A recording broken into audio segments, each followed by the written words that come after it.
Hello, everyone, and welcome to 80s Parenting Podcast. Hello, I'm Malinda, and I'm here with my co-host, Heather. Hello.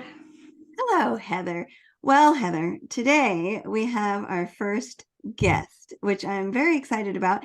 It's actually a crossover because this person and I have another podcast called Autism Masterminds. We are both autism parents and we started a podcast, so check that out if you want. But today we're here to hear about her epic 80s parenting story. So welcome, Vanessa. Hello, all. Hello. Hello. Thanks for coming on and joining us. And now it's kind of strange because we're used to talking about more serious topics on our podcast. So this is more of a fun and light, well, maybe, depending on your 80s depending on your 80s parenting story or lack of parenting. So why don't we just get into it? Tell us your most memorable 80s parenting moment.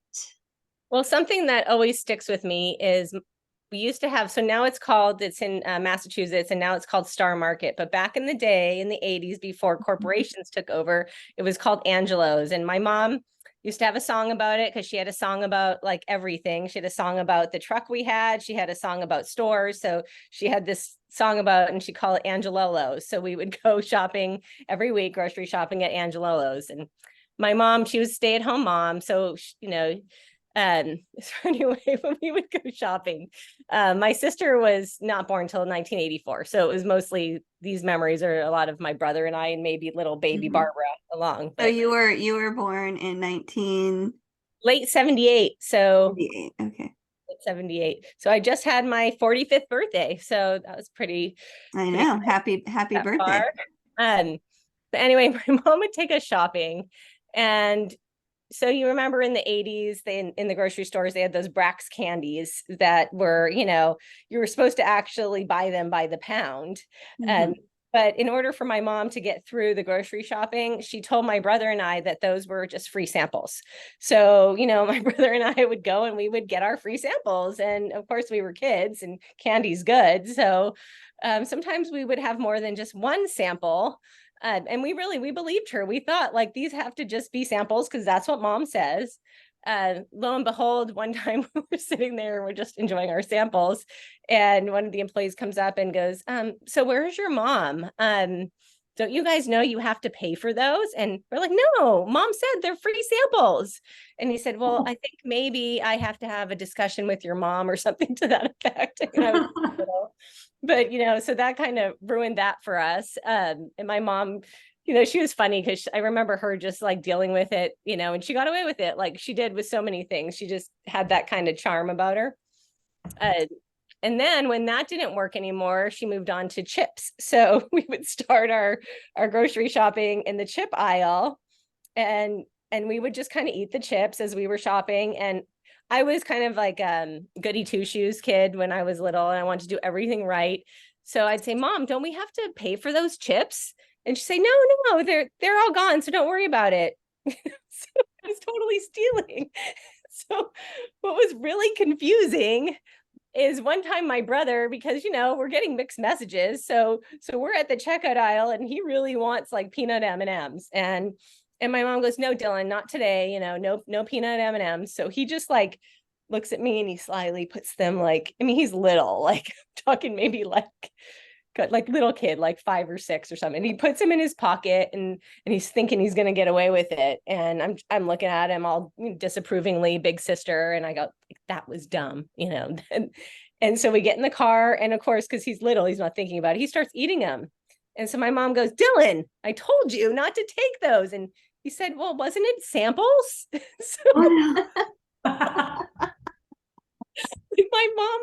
My mom made him go, and like it was so confusing because she had this righteous moment where now she wanted him to go and bring these back into the store and then apologize for stealing the M&Ms. Like, hello, wholly confusing. You're like, sorry, people at the grocery store, but we were in here last week and we stole some chips too. Sorry. What mixed signals, right? Like, And the funny part is there was no cameras at the time. No, you could totally do it, Yeah, so you could do it. I was curious to know like what you did with the wrappers. Were they in your pocket? Oh gosh, we probably just like put them in our pockets or something because we probably had those cool like 80s jeans that, had the super high waist with our turtlenecks on. So my mom loved a turtleneck because, she never wanted us to be cold in Massachusetts. So Well, it does get cold there. yeah. So yeah, but really that's like free range parenting, literally.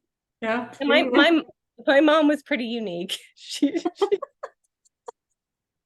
to this day, everyone kind of calls her, oh, crazy Carol. That's hilarious. So other than your thievery early on in childhood, so your mom was a thief. What about your father? Oh, so my dad would never have let that happen. I mean, he didn't know. He was just at work. So he'd be like, Carol, like, you got to be consistent with these kids. And she's like, yeah, buddy. So she just, and she would like say, oh yeah, I'll do that next time. And then she'd just do whatever she wanted anyways. So that was sort of how it went. It was never like, he felt like, Carol, to this day, he goes, it's just Carol does things Carol's way and it's Carol's world and everyone else is just sort of in it. So that's, to this day, that's what he says. So That's hilarious. That's a great 80s parenting story for sure. I have lots more, but we only have a limited time on the podcast. So we don't have 5 years, Vanessa. no, I know. I mean, we could be your therapist right now. Yeah. But, I got one of those. Yeah. She had to help me work out all of my 80s parenting stuff, There you go. I mean, we all know, right, Heather? Yep. Got my own. You got your own. That's one thing that we were talking about, Vanessa, is Heather and I were saying that because of our 80s parenting, we're now paying a therapist to, undo all those things or tell us that it was okay. It was okay. But that's okay. That's how they were. And it was fun. Yeah, we had fun. I had lots of fun. I mean, where I lived in Massachusetts, it was mostly boys. So it was like me and all these boys, and we were always out riding our bikes. And we would, sometimes my friend Laura and I, she lived in like about a half hour, like maybe 45 minutes away. So when she would come over, we would do things like dress up like Madonna in like leotards and stuff and jump on the trampoline and then ask people for money so that we could then go. They had this store called Hubbard's Cupboard and we would ride our bikes around, but I would go to Hubbard's Cupboard with all the boys too, or to, the Leo's Bakery, which had the little penny candies, remember when they had the fake cigarette gum and all that stuff? Oh, yes, the fake cigarette gum. So speaking of, we have some questions to ask you, some fun little questions. So did you have a collection or an obsession in the 80s? Like anything that you're obsessed with, like stickers or cassettes, or did you make some mixtapes? I had mixtapes more in the 90s, but in the 80s, I had a sticker book and I did love a good sticker. So I had ones that were like, and I had them organized. I had them like my smelly stickers, my purple stickers, my, heart stickers, because I was always like that. But I loved my sticker book. And then I also loved Barbies. So that was like mine and my friend Laura's thing is we would always play Barbies and, it was like a competition to like who had the coolest Barbie. So we did that. And then I remember my mom waiting in line to get me a Cabbage Patch doll that I had for forever. Her name was Molly Janney and she had curly blonde hair and I loved her. It's so funny. It's so funny because I was just thinking about how crazy our parents were because they would go to these auctions for these dolls. And it's like, who the hell was the auctioneer? Like, who was selling them? Who knows? Some weirdo person that worked for Xavier Roberts? I don't know. Like, who knows, right? Who knows how they got these dolls? But it was like, there was only like a couple of them, and you would think that they would bring, and I mean, that was the thing, right? That was to make it a craze, so every kid wanted them. So that was funny. Like pre-Black Friday kind of stuff. It was like the precursor to the Black Friday shopping. But yeah, my mom said it was brutal, like waiting to get that Cabbage Patch doll. And we didn't have any money, and I remember my mom paying like $80. Yeah. For a My doll. first one was like that. And they sold them at weird places too, I feel like. Yeah. What was with that? They didn't have them at, like, I guess there was toy stores. I don't know. But I remember I got my first one from like a drugstore. It was like a Walgreens type of a store. It wasn't Walgreens, but it was like a Walgreens type of a store. Wasn't it Yellowfront or something like that? It was Yellowfront. Mine was like a back alley deal. It was like out of the back of a truck. Drug deal or something. It like fell off the back of a truck or something, and there was like an auction for it. So who knows? Maybe it was someone who stole them, and they were trying to make some money. But yeah, it was like in front of the Safeway. Like so weird. It reminds me of like when I moved to California in 1988. My mom loved going to the San Jose flea market up in the Bay Area. Mm-hmm. And like I think that's like a lot of stuff that was there. I think that was what was going on at the San Jose flea market, was a lot of resale. So a lot of stuff falling off of trucks. Yeah. That's hilarious. That's so funny. And the stickers, I love me some stickers, and we had those sticker stores. Yep, we did too. Like my name was Vanessa, and in Massachusetts that was not a popular name. So I actually I remember one of my aunties making a big deal to get me like this pencil and sticker set, and it was all in, had the purple hearts, and it was like our thing was the color purple. So yeah, I remember all of that. Awesome. Yeah. That's so cool. So speaking of things in the toys in the 80s, what was your favorite toy or game? Well, I did love to play Barbies. My cousin Chris loved to torture me and take them by their head and swing them around and break their heads off. So jerk, if you listen to this episode. A lot of anger. Never forgive you for that, Chris. There's a lot of anger in the 80s. There was a lot of anger. Yeah. He was with us a lot. My cousins Lynn and Chris were with us a lot when I was a kid.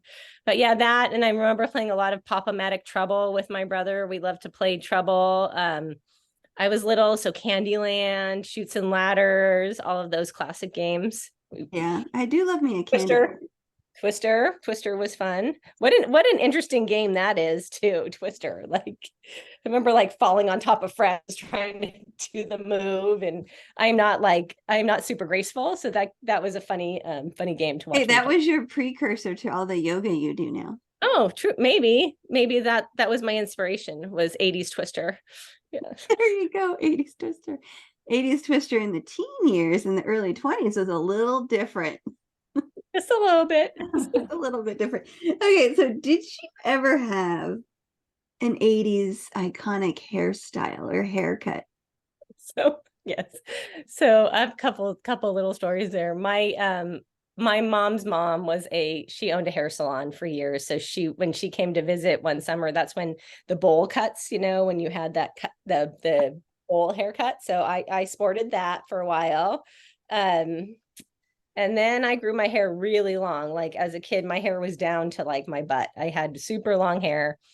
But I didn't like to have my mom cut my hair or brush my hair or whatever. So one time my brother and I don't know, my mom must have been busy with my little sister or something, and we decided to play hair salon. No one's really watching us. And it's like right before school picture days. So my brother cut my bangs, and needless to say, that did not come out well.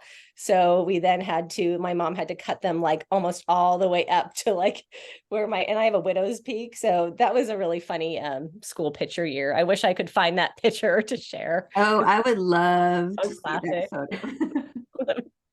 I'm sure one of your family members could probably pull that out. Probably. Because that's what you did. That was everybody's Christmas present, was the school picture. Yep. It was stuff like that. But that was my mom was so mad. She's like, you guys have to take your pictures. What were you doing? That's funny. And That's funny. Well, I mean, and a lot of our hairstyles were based off of movies and TV shows in the 80s. Do you have any favorites from the 80s, a movie or a TV show that you watched? Well, I watched it more as like a teenager in the 90s, but I did love Breakfast Club. That's one of my favorites. I still love that. Love that movie, you know, like the Pretty in Pinks. I guess I was a Molly Ringwald fan before I really knew who she was. She was in a lot of them for sure. Yeah, Never Ending Story. That was one. My mom was always having us when the Wizard of Oz, because back then we didn't have like on-demand TV, which today's kids can't seem to wrap their head around, but we would have to wait for things like Wizard of Oz to come on at certain times a year. And that was always a big deal. My mom was like, it's Wizard of Oz is on. We have to all sit down and watch it. So yeah, speaking of, Was I the only person that was highly disturbed by the monkeys in that movie? no, we were all disturbed by that entire movie. They freaked me out. Poltergeist scared the crap out of me. Oh yeah. I thought I was gonna get sucked into the TV, like, and my cousins that were a little bit older than me thought it was hilarious to do that and to put like the black and white fuzzy TV, and they're like, Vanessa, they're gonna get you. Oh, that movie and Pet Cemetery scared me for years. Oh, No. see, Cemetery, Nightmare on Elm Street. that was my brother's Original Nightmare on Elm Street was, to this day I cannot watch that movie. No, Nightmare, that it Freddie Jaws, was gonna get Heather. Freddie was it was gonna get me. Jaws was scary for a moment until you're like, really? Could that happen? But Jaws, that was more like the water, because we didn't live by water, so I was like, I'm okay. we did. That was my problem with Nightmare on Elm Street. You go to sleep every night. I can still hear that song in my head. It's so disturbing. That's scared my brother was so scared after that. He's like, he thought Freddie was coming for him. Oh God, I know. And you know what though? All these movies, it's like, where are your parents? Like, I would sneak and watch all these movies, and my mom wouldn't know that I was watching them. Yeah. So I wasn't allowed to watch A Nightmare on Elm Street. My mom strictly forbid me to watch it. I went to a sleepover at a friend's house, and her mom let her watch whatever she wanted to watch. And that house was wild. That's a whole nother story. But but she let us watch Nightmare on Elm Street, and I'm not kidding you, I didn't sleep for like 3 days. And my mom was like, what is wrong with you? What is wrong with you? What is wrong with you?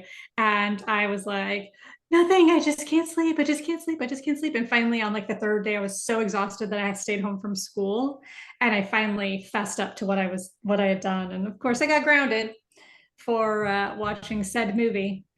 But it wasn't your fault. That wasn't even your fault. I know. I don't know. Connie was just another. Connie was another level of parenting. It's like but really being punished and being grounded was worse for her than for you. So I know. Like, I don't know why you do it, because now you're stuck with me for however many weeks. Maybe that was her end goal. Maybe that was like, she really wanted to get to know you better, so you were grounded. She wasn't home. She wasn't home. True. All right, sorry, latchkey. So so Vanessa, what do you have, or does anything you smell nowadays, does it bring back any memories of the 80s? So I always think whenever I'm making popcorn, I think about Jiffy Pop. I think about my mom making Jiffy Pop for us on the stove, or making popcorn. She had this yellow pot with black handles, and she would make the best popcorn. So now we're kind of spoiled because we can make it in popcorn makers and different things. But I remember that smell always brings me back right to the 80s. Also, the beach, like I lived by the beach. We were at the beach a lot. So, you know, anytime I'm at the beach, I think about Marshfield, which is where I lived for most of my time in Massachusetts. So things like that, those smells. I love those smells. Brock's candy, you know, makes me think about my mom. Shoplifting. Brock's candy. Yeah, shoplifting in your. Oh, you know, another smell is so in the CVS actually started out in New England, right? So anytime I walk into a CVS, it makes me think of my childhood, because CVS was next to Angelo's. So there's like this distinct smell in a CVS, and that always makes me think of being a kid. Yeah. There is a distinct smell in the CVS. Yeah. There is. It's like kind of pharmaceutical, like cheap candy. It's Smells in weird. Walgreens too. Yeah, like Yeah. drugstore smell. It's a Yeah. drugstore smell. Exactly, that drugstore smell, kids. It's popular now that everybody orders everything from a delivery service.